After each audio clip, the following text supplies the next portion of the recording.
మనం తీసుకోబోతున్న టాపిక్ ఏంటంటే ప్రత్యేకించి ఈ రోజున ఒక వంశీ కావచ్చు, అదేవిధంగా ఒక దేవినేని అవినాష్ కావచ్చు, ఒక కొడాలి నాని కావచ్చు. ఎస్పెషల్లీ వీళ్ళు కృష్ణా జిల్లాకు చెందిన కమ్మ నేతలు కూడా కమ్మ సామాజిక వర్గానికి చెందిన వాళ్ళే. ఒకప్పుడు వీళ్ళకి చాలా పోలికలు ఉన్నాయి. ఒకప్పుడు టీడీపీలో ఉండి ఆ తర్వాత వైఎస్ఆర్సీపీలోకి వెళ్ళిన వాళ్ళే. మొన్నటి ఎన్నికల్లో పూర్తిగా ఓడిపోయిన వాళ్ళే ముగ్గురు కూడా. వీళ్ళంతా కూడా ఈ రోజున చాలా సీరియస్గా చర్చ అయితే ఒకటి తెర మీదకి వస్తుంది వీళ్ళకి సంబంధించి. త్వరలోనే వీళ్ళు వైఎస్ఆర్సీపీని వీడి వెళ్ళిపోయేందుకు సిద్ధమవుతారన్న చర్చ ఉంది. అయితే అది బీజేపీలోకా లేకపోతే పూర్తిగా రాజకీయ సన్యాసం తీసుకుంటారనేది అయితే ఇంతవరకు క్లారిటీ రానప్పటికీ, బట్ జగన్మోహన్ రెడ్డి పార్టీలో ఉన్నప్పటికీ తమకు ఎలాంటి న్యాయం జరగట్లేదన్న ఆందోళనలో వాళ్ళు ఉన్నారు. ఇన్ని కేసులు తమ మీద పడుతున్నా ఆ స్థాయిలో సోషల్ మీడియా కూటమికి చెందిన జనసేన, టీడీపీ సోషల్ మీడియా తమను టార్గెట్ చేస్తున్నా, పూర్తి స్థాయిలో ఫోకస్ పెట్టే ప్రయత్నం చేస్తున్న కేసుల రూపంలో జగన్మోహన్ రెడ్డి తమను దగ్గరికి పిలిచి మాట్లాడలేదనే ఒక ఆందోళనలో వాళ్ళు ఉన్నారు. ఒక అయోమయంలో కూడా ఉన్నారు. ఎందుకంటే జగన్మోహన్ రెడ్డి ఏదైతే ముందొచ్చిన చెవుల కంటే వెనకొచ్చిన కొమ్ములు వాడి అని ఎప్పుడు చెప్తూ ఉంటారు మన పెద్దలు. అలాగా జగన్మోహన్ రెడ్డి వెంట నడిచి ఆయన తండ్రి మరణం తర్వాత ఆయన అడుగులో అడుగు కలిపిన వాళ్ళు చాలామంది ఉన్నారు. దాదాపు 500 మందికి పైగా సీనియర్లు, ఎమ్మెల్యేలు, మాజీలు, మంత్రులు చాలామంది ఉన్నారు వైఎస్ఆర్సీపీలో. వాళ్ళకంటే ఒకసారి ఎక్కువగా వీళ్ళు మాట్లాడుతూ వచ్చారు జగన్మోహన్ రెడ్డి కోసం. అసలు జగన్మోహన్ రెడ్డి కోసం తమ ప్రాణాలే ఇస్తాం, తమ పేకలైనా తెగ్గోసుకుంటాం అన్నట్టుగా వాళ్ళు మాట్లాడుతూ వచ్చారు. ఆ స్థాయిలో జగన్మోహన్ రెడ్డి కోసం పనిచేస్తే, బట్ జగన్మోహన్ రెడ్డి తమను ఎందుకు ఆ స్థాయిలో ఎంకరేజ్ చేయట్లేదు, తమ మీద కేసులు పడుతున్న జగన్మోహన్ రెడ్డి తమను పిలిపించుకొని ఎందుకు మాట్లాడట్లేదు, జగన్మోహన్ రెడ్డి భవిష్యత్తే డైలమాలో ఉన్న ఈ పరిస్థితిలో తమ భవిష్యత్తు ఏంటి అన్న ఆందోళన నిజంగా వాళ్ళల్లో ఉంది. అందుకే వైఎస్ఆర్సీపీ నుంచి పూర్తిగా ఎగ్జిట్ అయితే ఎలా ఉంటుంది, అదేవిధంగా బీజేపీ లాంటి పార్టీల వైపు చూస్తే ఎలా ఉంటుందన్న ఆలోచన వాళ్ళ వైపు నుంచి వస్తూ ఉంది. వాళ్ళ అనుచరుల్లో కూడా ఈ చర్చ అయితే చాలా సీరియస్గా ఉంది. ఇక దీనికి నిజమేంటి, ఒక ప్రూఫ్ ఏంటి అని చెప్పుకోవడానికి ఏకైక రీజన్ ఏంటంటే ఈరోజు వాళ్ళ ముగ్గురు కూడా పూర్తిగా సైలెంట్ అవడం. అటు కేసులు కావచ్చు, నిజంగానే జగన్మోహన్ రెడ్డి వాళ్ళని పట్టించుకొని విధానం కావచ్చు, ఈరోజు వాళ్ళ ముగ్గురిని పూర్తిగా డైలమాలో పడేస్తోంది. అందుకే క్వైట్ సైలెంట్ అయిపోయిన పరిస్థితి అయితే ఉందనుకోవాలి వాళ్ళు. అయితే ఇందులో వాస్తవం ఎంత, నిజంగానే జగన్మోహన్ రెడ్డి వాళ్ళ ముగ్గురిని లైట్ తీసుకుంటున్నారా, లేకపోతే వాళ్ళ ముగ్గురే ఓడిపోయిన తర్వాత పూర్తి డైలమాలో జగన్మోహన్ రెడ్డిని దూరం చేసుకునే ప్రయత్నం చేస్తున్నారా, వాళ్ళ భవిష్యత్తు నిజంగానే ఎలా ఉండబోతోంది? ఈ ప్రశ్నలన్నీ కూడా ఈ రోజున నిజంగానే హాట్ టాపిక్ అవుతూ ఉన్నాయి. వాటికి సంబంధించి మనం ఒకసారి విశ్లేషించుకునే ప్రయత్నం అయితే చేద్దాం. మనకు తెలుసు, ఎన్నోసార్లు మనం చెప్పుకున్నాం, కొడాలి నానికి సంబంధించి టీడీపీ నుంచి ఆయన ఒక సామాన్య కార్యకర్తగా పార్టీలోకి ఎంట్రీ ఇచ్చారు. జూనియర్ ఎన్టీఆర్ ఫ్యామిలీతోనే అసోసియేషన్ కారణంగానే ఆయనకు టీడీపీ నుంచి టికెట్ లభించడం జరిగింది.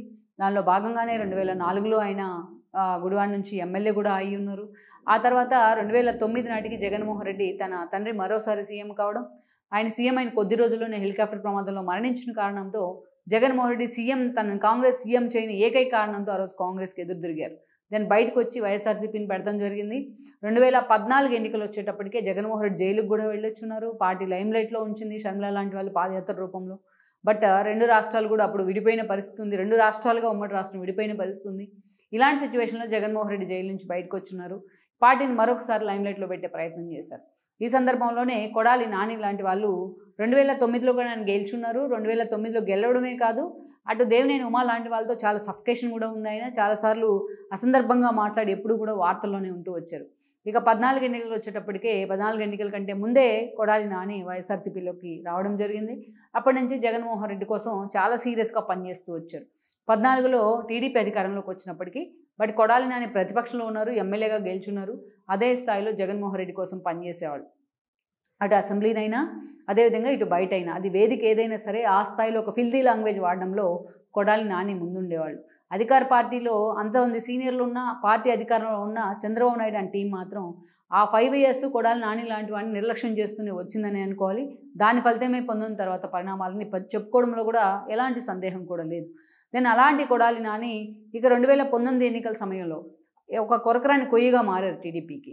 అలాంటి వాటిని ఓడించాలనే ఆలోచనతోనే చంద్రబాబు నాయుడు దేవినేని అవినాష్కి టికెట్ ఇవ్వడం జరిగింది. నెహ్రూ తనయుడైన దేవినేని అవినాష్కు. అక్కడ లోకల్గా ఉన్న వాళ్ళందరినీ కూడా వారించి మరీ డిస్కస్ చేసి మరీ ఆయనకి టికెట్ ఇచ్చారు, పాపం కన్విన్స్ చేసి. బట్ దేవినేని అవినాష్ తాను ఓడిపోయిన కొద్ది రోజుల్లోనే వెళ్ళి వైఎస్ఆర్సీపీ జెండా కప్పుకున్నారు. ఇక కొడాలి నాని మరోసారి గెలిస్తే పార్టీ అధికారంలోకి వచ్చింది. జగన్మోహన్ రెడ్డి సీఎం కావడం జరిగింది. కొడాలి నానికి జగన్మోహన్ రెడ్డి ఫస్ట్ క్యాబినెట్లోనే మంత్రి పదవి కూడా దక్కింది, అది కూడా సివిల్ సప్లై శాఖ మంత్రిగా. ఇక అక్కడి నుంచి ఇన్ని ఎసెట్స్ ఉన్నాయి, ఏమీ లేకపోతేనే ఆయన ఎగిరెగిరి పడేవాళ్ళు. ఇన్ని ఎసెట్స్ ఉన్న తర్వాత కొడాలి నానిని ఆయన నోటిని అడ్డుకునేవాళ్ళు ఎవరు లేకుండా పోయేవాళ్ళు. చంద్రబాబు నాయుడు పేరెత్తినా, పవన్ కళ్యాణ్ పేరెత్తినా, లోకేష్ అయినా ఆయన ఫ్యామిలీ అయినా, పవన్ కళ్యాణ్ ఫ్యామిలీ అయినా ఆ స్థాయిలో కొడాలి నాని బూతులతో రెచ్చిపోయాడు. ఒక మాటతో చెప్పాలి అంటే ఇన్ని సంవత్సరాల్లో ఏ మంత్రికి బూతుల మంత్రి అనే పేరు రాలేదు ఎక్సెప్ట్ కొడాలి నాని. చిన్నపిల్లలు టీవీలు పెడితే కొడాలి నాని వస్తుంటే బూతుల మంత్రిని క్లోజ్ చేస్తున్న పరిస్థితిని అయితే ఆయన కొని తెచ్చుకున్నారు. ఏదో ఒక విధంగా ఎప్పుడు కూడా కాంట్రవర్సీలో ఉంటూ కాంట్రవర్సీకి తెరలేపుతూ తన యాటిట్యూడ్ ఇంతే అని చెప్పుకున్నారు కొడాలి నాని. దానికి ఫలితం ఏంటనేది మొన్నటి ఎన్నికల్లో కనిపించింది. మంత్రి పదవి నుంచి తీసి పక్కన పెట్టినా ఆయన తన యాటిట్యూడ్ తగ్గించుకునే ప్రయత్నం చేయలేదు. అదే స్థాయిలో ఆ ఫ్యామిలీ మీద బూతులతో రెచ్చిపోయేవాళ్ళు చంద్రబాబు నాయుడు, లోకేష్ మీద. దానికి రిజల్ట్ ఏంటనేది కనిపించింది. వెనిగళ్ల రాము లాంటి ఒక జూనియర్ ఆయన కొడాలి నానితో పోలిస్తే అటు రాజకీయంలోనూ రాజకీయ అనుభవంలోనూ. అలాంటి వెనిగళ్ల రాము చేతిలో చిత్తుగా కొడాలి నాని ఓడిపోయి ఈరోజు బయటికి ప్రత్యర్థులకు ముఖం కూడా చూపించలేని పరిస్థితిలో ఉన్నారు. తను 5 ఏళ్ల పాటు ఏ స్థాయిలో అయితే తను జగన్మోహన్ రెడ్డి కోసం పనిచేశారో, రెచ్చిపోయి తన యాటిట్యూడ్ చూపించారో దానికి ఫలితం ఈరోజు అనుభవిస్తూ ఉన్నారు. ఆయన మీద ఎక్కడికక్కడ కేసులు పడుతూ ఉన్నాయి. చంద్రబాబు నాయుడు గెలిస్తే ముఖ్యమంత్రి అయితే ఆయన బూట్ పాలిష్ చేస్తానంటూ మాట్లాడితే ఆయన ఇంటి ముందు ఫ్లెక్సీలు పెడుతుంటే కూడా ఏం చేయలేని పరిస్థితి ఈ రోజున. తను ఆక్రమించిన వాటి అన్నింటినీ మళ్ళీ వెనిగల్ రాము లాంటి వాళ్ళు తిరిగి అక్కడ కార్యకర్తలకు, లోకల్గా ఉన్న ప్రజలకు హ్యాండ్ ఓవర్ చేసే ప్రయత్నం చేస్తూ ఉన్నారు. ఇక ఇప్పట్లో అసలు అక్కడ కొడాలి నాని పేరే వినిపించే ప్రసక్తే లేదన్న చర్చ జరుగుతుంది. అన్నిసార్లు గెలిచి సుదీర్ఘంగా 4 సార్లు, అదేవిధంగా చూస్తే ఒక మంత్రిగా బాధ్యతలు స్వీకరించిన కొడాలి నాని ఈరోజు ఓడిపోయిన తర్వాత పూర్తిగా నోరు మూసుకొని ఇంట్లో కూర్చోవాల్సిన పరిస్థితి ఏర్పడింది. వెరాజ్ వంశీ కూడా అంతే, కొడాలి నాని శిష్యుడే. ఆయన కూడా టీడీపీ నుంచే ఎంట్రీ ఇచ్చారు. బికాజ్ ఆఫ్ ఎన్టీఆర్ ఫ్యామిలీ ఆయనకి టీడీపీ నుంచి టికెట్ రావడం జరిగింది. ఫస్ట్ ఎంపీగా పోటీ చేసి ఓడిపోయారు. దెన్ 14లో ఎమ్మెల్యే టికెట్ ఇవ్వడం జరిగింది. అక్కడి నుంచి ఎమ్మెల్యే అయిన తర్వాత స్వపక్షంలోనే విపక్షంలో వ్యవహరిస్తూ ఎప్పుడూ ఏదో కాంట్రవర్సీతో వార్తల్లో ఉండేవాళ్ళు. అక్కడి నుంచి 19 ఎన్నికల్లో టీడీపీ నుంచి టికెట్ ఇస్తే గన్నవరం గెలిచిన తర్వాత చాలా స్వల్ప తేడాతో యార్లగడ్డ మీద గెలవడం జరిగింది. గెలిచిన తర్వాత మళ్ళీ వెంటనే వెళ్ళి కొడాలి నానితో పాటు ఆ పార్టీ జెండా కప్పుకున్నారు. ఇక కొడాలి నాని కంటే తన గురువు కంటే 2 ఆకులు ఎక్కువే చదివానన్నట్టుగా ఎప్పుడూ మాట్లాడుతుండేవాళ్ళు ఆయన.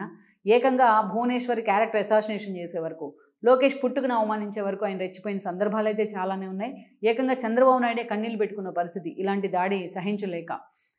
సో ఓవరాల్గా మనం చూసినట్లయితే నువ్వా నేనా అంటూ కూడా జగన్మోహన్ రెడ్డి స్కిన్ సేవ్ చేయడంలో వీళ్ళిద్దరూ కూడా ముందు ఉండేవాళ్ళు. అటు కొడాలి నాని కావచ్చు, వంశీ లాంటి కావచ్చు. ఇక ఈరోజు చూస్తే యార్లగడ్డ వెంకట్రావు లాంటి ఒక నేత టీడీపీలోకి వెళ్ళి సఫికేషన్ తీసుకోలేక దెన్ టీడీపీ టికెట్ ఇస్తే ఈరోజు వంశీ మీద గెలిచి ఎమ్మెల్యే కూడా అయి ఉన్నారు. ఈరోజు వంశీకి అక్కడ వాయిస్ లేని పరిస్థితి. ఒక గన్నవరం పార్టీ ఆఫీస్ తగలబెట్టిన కేసు కావచ్చు, సంకల్ప సిద్ధి స్కామ్ కావచ్చు, అనేక కేసులు ఇరుక్కుని ఉన్నారు. లుకౌట్ నోటీస్ కూడా వచ్చిన పరిస్థితి. ఈరోజు వంశీ గడప దాడితే ఆయన తీసుకెళ్లి పోలీస్ స్టేషన్లో వేస్తారన్న ఒక భయంకరమైన వాతావరణం అయితే ఆయన అనుచరుల్లోనే ఉంది. దెన్ ఆయన బయటికి కూడా ఫేస్ చూపించడానికి కూడా ఈరోజు ఇష్టపడట్లేదు. వేరే ఇక దేవినేని అవినాష్ విషయానికి వచ్చినట్లయితే దేవినేని అవినాష్ మనకు తెలుసు, నెహ్రూ సుదీర్ఘ రాజకీయ జీవిత చరిత్ర ఉంది దేవినేని నెహ్రూ అలియాస్ రాజశేఖర్కి. అటు టీడీపీలో కావచ్చు, ఆ తర్వాత కాంగ్రెస్లో కావచ్చు సుదీర్ఘ రాజకీయ నేపథ్యం ఉంది. వంగవీటి రంగా ఎపిసోడ్లో ఏ స్థాయిలో ఆయన హైలైట్ అయ్యారో కూడా మనకు తెలుసు. సో అలాంటి దేవినేని నెహ్రూకు వారసుడుగా ఉండి రాష్ట్ర విజయం తర్వాత టీడీపీ అధికారంలోకి వస్తే అప్పుడు తన తండ్రితో పాటు ఈయన పార్టీలోకి రావడం జరిగింది టీడీపీలోకి. ఆ కొద్ది రోజులకే పాపం అనారోగ్య కారణాలతో నెహ్రూ మరణించారు. దెన్ అవినాష్కి నిజంగానే చంద్రబాబు నాయుడు ఆయన దగ్గరికి తీసే ప్రయత్నం చేశారు. లైక్ ఎర్రంనాయుడు చనిపోతే ఎలాగైతే రామ్మోహన్ నాయుడు దగ్గరికి తీసే ప్రయత్నం జరిగిందో అలాంటి ప్రయత్నం అయితే జరుగుతూ వచ్చింది అవినాష్ విషయంలో కూడా. ఏకంగా తెలుగు యువత లాంటి బాధ్యతలు కూడా అవినాష్కి ఇస్తే బట్ వాటిని ఆ స్థాయిలో నిలబెట్టుకునే ప్రయత్నం అయితే జరిగింది ఆయన వైపు నుంచి. అలాంటి అవినాష్ జూనియర్ అయినప్పటికీ కొడాలి నాని మీద ఏకంగా పోటీకి నిలబెట్టారు చంద్రబాబు నాయుడు. టికెట్ ఇచ్చి ఆదరించారు 2019 ఎన్నికల్లో. ఓడిపోయిన తర్వాత వెంటనే అదే కొడాలి నానితో పాటు వెళ్ళి వైఎస్ఆర్సీపీలో చేరారు అవినాష్.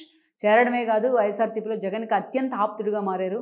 వితౌట్ ఫోన్ కాల్ ఈరోజు డైరెక్ట్గా జగన్మోహన్ రెడ్డికి వెళ్ళగలిగే నేత ఎవరైనా ఉన్నారంటే అది అవినాష్ అన్న పేరు కూడా ఉంది ఆ పార్టీలో. చాలా తక్కువ సమయంలో జగన్మోహన్ రెడ్డికి అంత అసోసియేట్ కాగలిగారు అవినాష్. ఇక తెలుగు యువత బాధ్యతలు తనకి ఇచ్చారు. తన తండ్రి చనిపోతే తన ఆ స్థాయిలో పార్టీ ప్యాంపర్ చేసింది. అవన్నీ కూడా మర్చిపోయి చాలా దారుణంగా అవినాష్ లాంటి వాళ్ళు ప్రవర్తించిన సందర్భాలు ఉన్నాయి. లోకేష్ని, చంద్రబాబు నాయుడిని, ఆయన ఫ్యామిలీని విమర్శించడంలో అటు కొడాలి నాని, వంశీతో పాటు ఈయన పోటీ పడేవాళ్ళు చాలాసార్లు. ఇక తెలుగుత బాధ్యతలు నిర్వహించాలన్న బాధ్యతను కూడా పక్కన పెట్టి టీడీపీ సెంట్రల్ ఆఫీస్ మీద ఏకంగా దాడికి వెళ్ళారు. 100 మంది అనుచరులను వేసుకుని అక్కడ తలలు కూడా పగలగొట్టారు పాపం పార్టీ ఆఫీస్లో పనిచేసే వాళ్ళు. అలా ప్రతి చోట కూడా ఎక్కడైతే జగన్మోహన్ రెడ్డికి సంతోషం కలుగుతుందో, ఎక్కడైతే జగన్మోహన్ రెడ్డికి తాము మాట్లాడితే ఆయన వైపు నుంచి తమకు ఏదో ఒక ఆదేశాలు వస్తాయో, ఏదో ఒక గిఫ్ట్లు వస్తాయో అన్న ఆలోచనతో అనేక సార్లు పదవుల రూపంలోనో అలా ఆశలు పెట్టుకున్నారా, లేకపోతే పోటీగా ఎందుకు పనిచేస్తారన్న ఆందోళన కూడా అన్న ఆలోచన కూడా చాలామందికి ఉంది. అలా పనిచేశారు అవినాష్ కావచ్చు, కొడాలి నాని కావచ్చు, వంశీ కావచ్చు. ఎంతోమంది నేతలున్న ఆపిడికండు మంది మాత్రమే, ఇలాంటి వాళ్ళు మాత్రమే ఆ స్థాయిలో జగన్మోహన్ రెడ్డి కోసం పనిచేస్తే మొన్నటి ఎన్నికల్లో తూర్పు నుంచి ఆయన పోటీ చేశారు దేవినేని అవినాష్. కేసీఆర్ నాని లాంటి వాళ్ళు లాస్ట్ మినిట్లో టీడీపీ నుంచి వదిలిపెట్టి ఈరోజు వైఎస్ఆర్సీపీలోకి వచ్చినా బట్ తూర్పులో తన గెలుపును కూడా పక్కన పెట్టి పాపం అవినాష్ గెలుపు కోసం ఆ స్థాయిలో జగన్మోహన్ రెడ్డి ఇచ్చిన టార్గెట్ కోసం కేసీఆర్ నాని పనిచేసినా ఈరోజు ఆయనతో పాటు ఈయన కూడా ఓడిపోయినారు. తూర్పు నుంచి ఫస్ట్ టైం పోటీ చేస్తే ఈ రోజున డిపాజిట్లు కూడా దక్కని పరిస్థితుల్లో దేవినేని అవినాష్ ఉన్నారు. గద్దె రామ్మోహన్ చేతిలోనే ఓడిపోవడం జరిగింది. ఇక ఓడిపోయిన తర్వాత ఆయన మీద పార్టీ ఆఫీస్ మీద దాడి కేసు నమోదైంది. లుక్అవుట్ నోటీసు కూడా వచ్చింది. ఈరోజు మళ్ళీ టీడీపీలోకి వెళ్లేందుకు చాలా రాయబారాలు చేశారు. ఆయన గోరింట్ల బుచ్చయ్య చౌదరి లాంటి వాళ్ళతో, తన తండ్రికి టీడీపీలో సన్నిహితులైన వాళ్ళతో రాయబారం నడిపించారు కేసులు పెట్టొద్దనేసి. వాళ్ళ వైఫ్ ఎవరైతే ఉన్నారో ఆవిడ కూడా లోకేష్ని అభ్యర్థించారన్న చర్చ కూడా అప్పట్లో జరిగింది. బట్ కారణాలు ఏవైనా కానీ దేవినేని అవినాష్కి మాత్రం ఆ స్థాయిలో టీడీపీలోకి ఎంట్రీ లేదు. స్టిల్ ఆయన కేసులోనే ఉన్నారు. ఇప్పటికే లుక్అవుట్ నోటీస్ కూడా ఇచ్చున్నారు. సో ఈ ముగ్గురు ఒకవైపు కూటమి నుంచి చాలా సఫికేషన్ ఎదుర్కొంటూ ఉంటే సొంత పార్టీ వైపు నుంచి కూడా ఆదరణ లేదు. అది యాక్చువల్గా మనం చెప్పుకోవాల్సిన పాయింట్. అంత కీలకంగా తన కోసం వాళ్ళు పనిచేస్తే, తన సామాజిక వర్గ నేతలు కూడా పనిచేయని విధంగా వాళ్ళ ముగ్గురు కూడా తన కోసం పనిచేస్తే జగన్మోహన్ రెడ్డి ఆ ముగ్గురిని కూర్చోబెట్టుకుని వాళ్ళ భవిష్యత్ కార్యాచరణ ఏంటి, తాను అండగా ఉన్నాను ఎలాంటి కష్టంలోనని చెప్పే ప్రయత్నం అయితే ఆయన చేయట్లేదు. ఓడిపోయిన తర్వాత వాళ్ళ ముగ్గురిని కూర్చోబెట్టుకుని రివ్యూ చేసే ప్రయత్నం కూడా జగన్మోహన్ రెడ్డి ఈరోజు చేయలేదంటే మనం అర్థం చేసుకోవచ్చు. అంటే ఆయన కేసులో తన పార్టీ భవిష్యత్తులో ఆయన డైలమాలో ఉన్నారు కాబట్టి వీళ్ళని ప్యాంపర్ చేసే సిచ్యువేషన్ లేదని అనుకోవచ్చు. బట్ 6 నెలలు 7 నెలల సమయంలో జగన్మోహన్ రెడ్డి ఒక్కరోజు తీసుకున్న వీళ్ళ ముగ్గురిని కూర్చోబెట్టి మాట్లాడచ్చు. వాళ్ళకు ఒక ధైర్యాన్ని ఇవ్వచ్చు. కేసుల నుంచి మిమ్మల్ని ఎగ్జిక్యూట్ చేస్తానో లేకపోతే కాపాడుతానను. బట్ ఆ వైపు ఆ దిశగా జగన్మోహన్ రెడ్డి నుంచి హామీ రాని పరిస్థితుల్లో, అలాగే వైఎస్ఆర్సీపీలో ఉంటే తమ భవిష్యత్తు డైలమాలో పడుతుందనే ఆందోళనతో ఈరోజు వాళ్ళు ముగ్గురు కూడా పార్టీని వదిలి వెళ్ళిపోవాలన్న ఆలోచనలో ఉన్నారని చర్చ ఉంది. అందుకే వాళ్ళ ముగ్గురు కూడా చాలా సీరియస్గా సైలెంట్ అయిపోయి ఉన్నారు. ఈరోజు అసలు వాళ్ళ ముగ్గురు పార్టీలో ఉన్నారా లేదని కూడా ఒక డిస్కషన్ నడుస్తున్న పరిస్థితి కనిపిస్తోంది. వీలైతే బీజేపీలోకి వెళ్తే ఈ కేసుల నుంచి తమకు ఊరట లభిస్తుందని కూడా వాళ్ళు అటు పురంధేశ్వర్ లాంటి వాళ్ళతో కొంత రాయబారం నడిపిస్తున్నారని కొన్ని లీకులు కూడా బయటకు వస్తున్నాయి. ఈరోజు కూటమి ప్రభుత్వంలో భాగస్వామిగా ఉన్నారు కాబట్టి టీడీపీనో జనసేనో కాదని ఆ స్థాయిలో బీజేపీ వాళ్ళని ప్యాంపర్ చేసే సిచ్యువేషన్ అయితే లేదు. బట్ టెంపరీగా ఈ కేసుల నుంచి ఊరట లభించాలంటే ఏదో ఒక ఉపశమనం కావాలని కూడా వాళ్ళు ఆలోచన చేస్తున్నారు. జగన్మోహన్ రెడ్డి తమను లైట్ తీసుకున్న తీరుతో ఆ పార్టీలో సఫికేషన్ ఫీల్ అవుతూ ఉన్నారు. అంత చేస్తే తాము జగన్మోహన్ రెడ్డి కోసం తమను కనీసం పిలిపించుకునే బాధ్యత కూడా జగన్మోహన్ రెడ్డి తీసుకోవట్లేదని ఆందోళనలో ఉన్నారు. సో అందుకే వీళ్ళ ముగ్గురు రాజకీయ భవిష్యత్తే కాదు, అటు పార్టీ భవిష్యత్తు కూడా పూర్తిగా డైలమాలో పడిన పరిస్థితుల్లో వీళ్ళ ముగ్గురు రాజకీయ కార్యాచరణ ఎలా ఉంటుందన్నది పూర్తిగా అటు కృష్ణా జిల్లా రాజకీయాల్లో మాత్రం వాళ్ళ అనుచరుల్లో మాత్రం చాలా సీరియస్గా హాట్ టాపిక్ అవుతుంది అన్నది వాస్తవం. ఈ వీడియో మీకు నచ్చినట్లయితే please share, like and subscribe R24 Telugu.